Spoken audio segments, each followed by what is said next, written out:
1000 एकड़ से भी ज्यादा जमीन का संपादन, 100 से भी ज्यादा शेयर होल्डर, कई एकड़ जमीन पर फॉरेस्ट्री प्लांटेशन, कॉरपोरेट जगत की जरूरतों को पूरा करने का लक्ष्य। इन सभी अद्भुत योजनाओं को पूरा कर रही है एक कंपनी।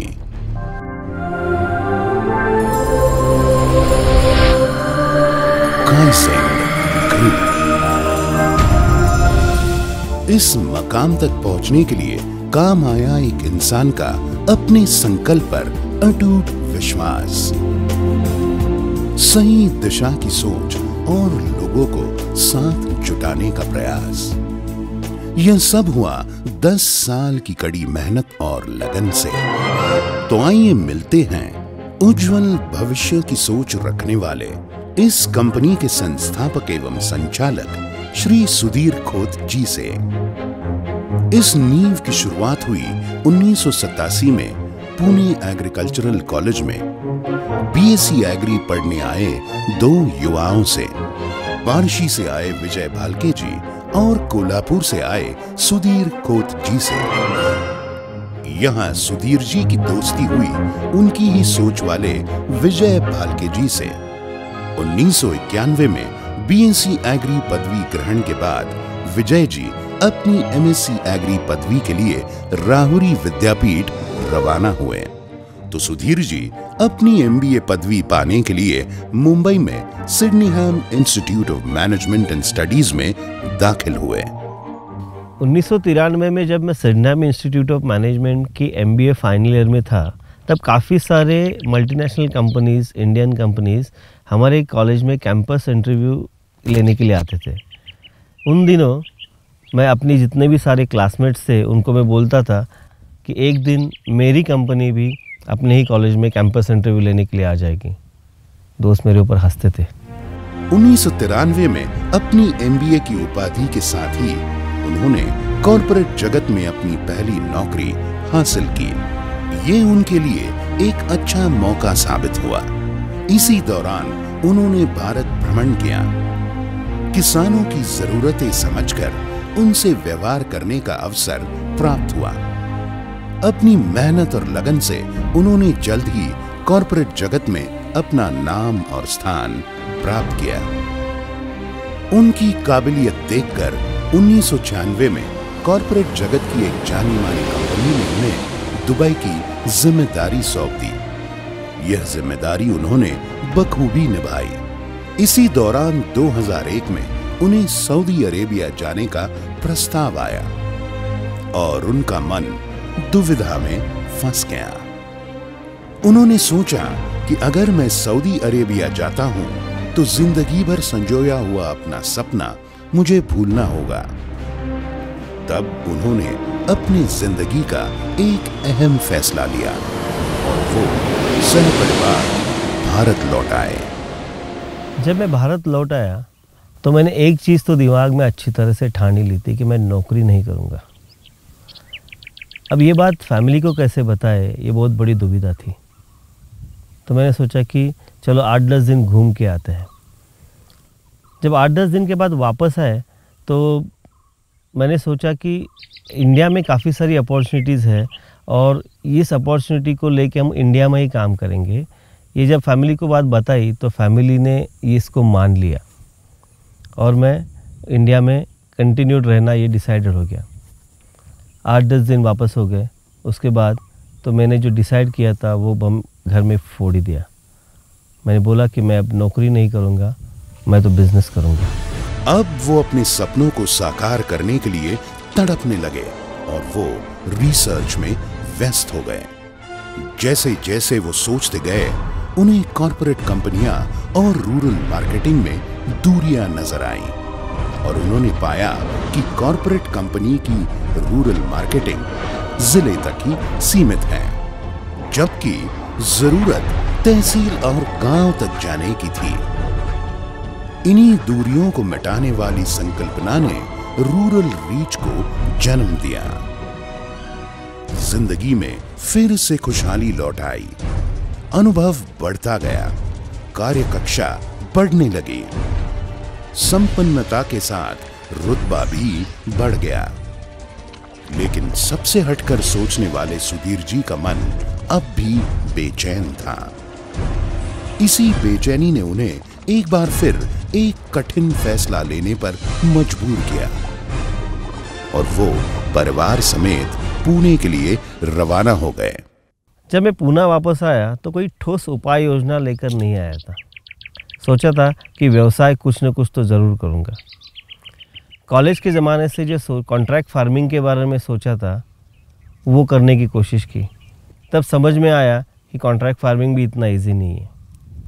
एक्सपोर्ट्स में या इंटरनेशनल ट्रेड में स्पाइसेस या शिमला मिर्च में भी काम करने की कोशिश की, लेकिन अच्छी तरह से सफलता नहीं प्राप्त हुई थी।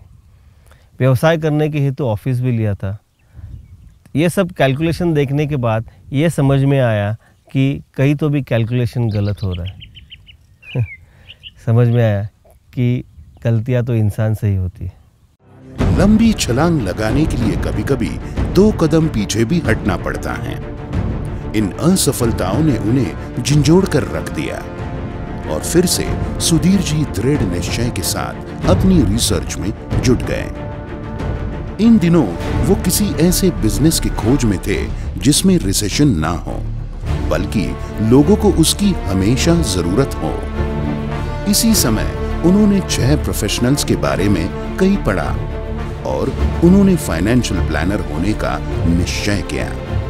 इस व्यवसाय को समझने हेतु उन्होंने इंश्योरेंस एजेंट की हैसियत से टाटा AIG कंपनी में काम करना शुरू किया।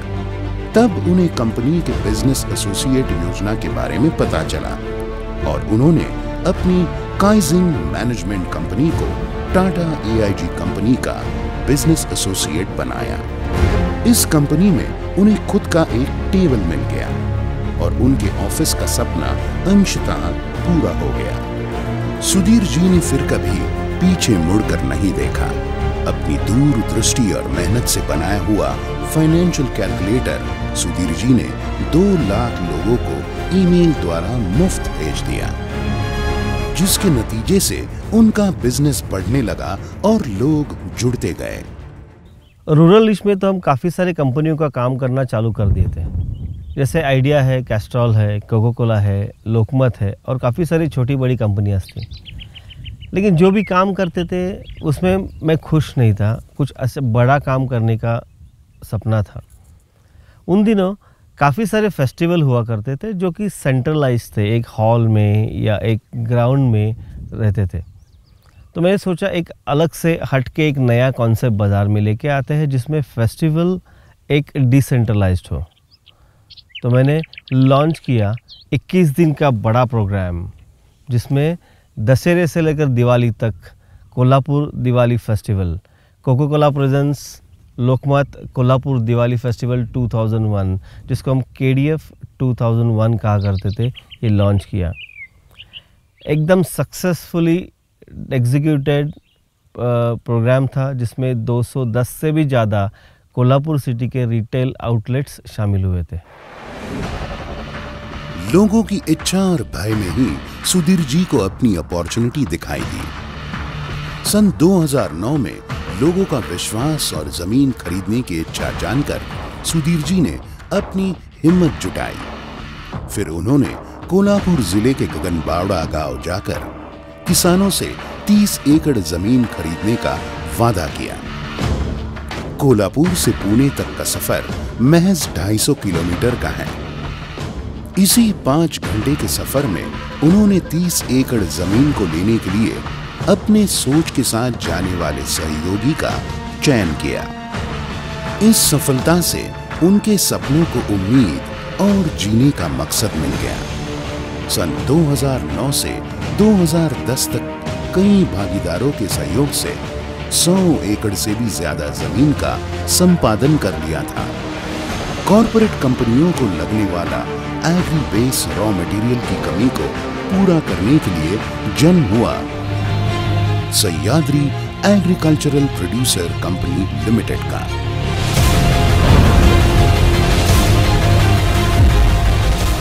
और जिंदगी ने एक अच्छी करवट ली। सुधीर जी की जिंदगी में उनके अजीज दोस्त श्री विजय भालके जी ने फिर से एंट्री ली। अपना हर दिन ऐसे जियो जैसे कि आखिरी हो, जियो तो इस पल ऐसे जियो जैसे कि आखिरी हो। अपना हर दिन ऐसे जियो जैसे कि आखिरी हो, जियो तो इस पल ऐसे जियो जैसे कि आखिरी हो। बचपन से लेकर 30 साल की उम्र तक का पूरा जीवन मैंने ग्रामीण में बिताया था। 1999 में मेरी मुंबई में ट्रांसफ़र हो गई। उस वक्त मुंबई के भीड़भाड़ के जीवन में मैं अपनी मन की शांति खो बैठा था। तब मन की शांति फिर से पाने के लिए मैंने मुंबई के आसपास के इलाके में अपने गांव जैसा घर बनाने का सोच लिया। जब ये अपना सपना पूरा करने के लिए मैं मुंबई के आसपास के इलाके में घूमने लगा, तब बहुत सारे लोगों से मेरी मुलाकात हो गई। तब मुझे पता चला कि मेरे जैसे ही सोच वाले बहुत सारे लोग हैं। सैकड़ों लोग मुझे मिले कि जिनको भी अपना गांव जैसा घर बनाना था। तब मेरे मन में ये सोच आई कि यही मेरी मंजिल है।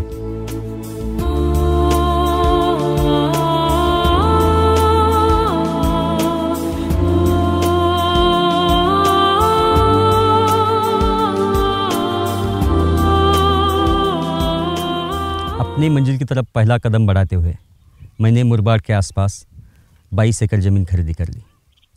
उस ज़मीन का फ्यूचर प्लानिंग ध्यान में रखते हुए मैंने उसमें आम का बगीचा लगाया। मेरे मन में ये तय था कि जो भी मेरे साथ में आने वाले लोग हैं उनके हर एक के प्लॉट में कम से कम 2-3 आम के पेड़ आने चाहिए। तो 2007-2008 में मैंने वो लैंड का एनए में हस्तांतरण कर दिया। इस योजना का नाम मैंने फ्लोरी हिल्स रखा। ये मेरी ज़िंदगी की पहली एनए विकसित लैंड की योजना थी।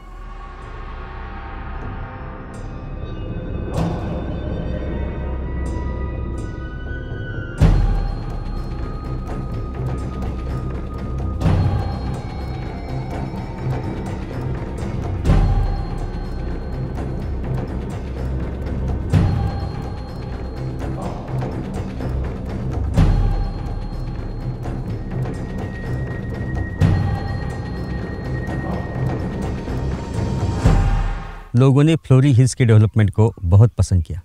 इससे मेरे हौसले बुलंद हो गए। फिर मैंने अपनी मंजिल की तरफ अगला कदम रखते हुए फ्लोरी हिल्स ए प्रोजेक्ट के लिए शिवालिक डेवलपर्स नाम की कंपनी 2007 में स्थापन की।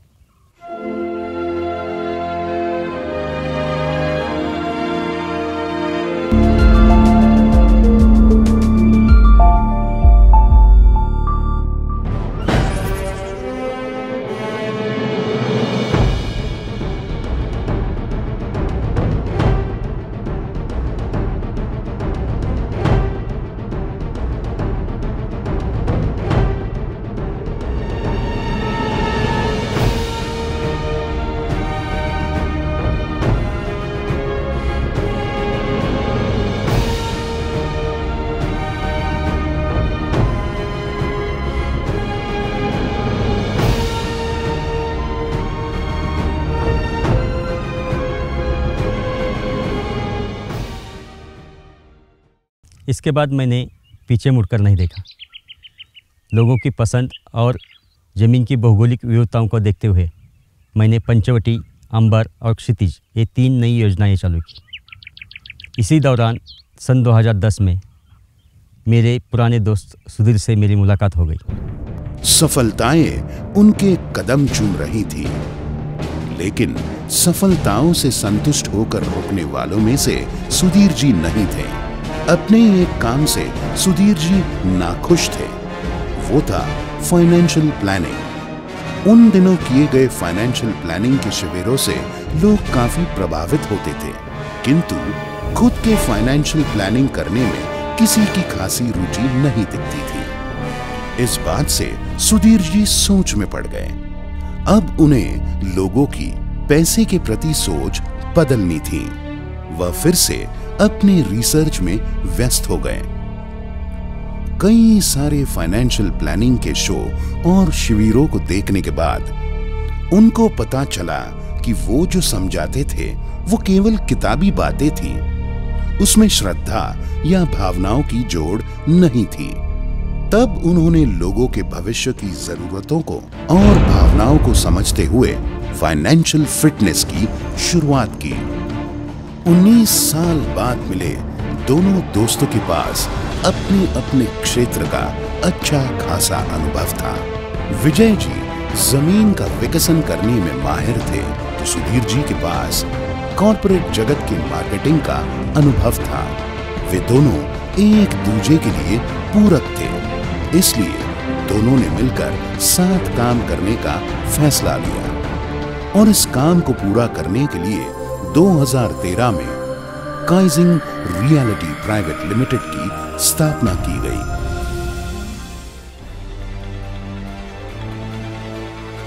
अपने सपनों के साथ जीने वाले इन दोनों दोस्तों ने एक नए उपक्रम की योजना बनाई, O2 जोन।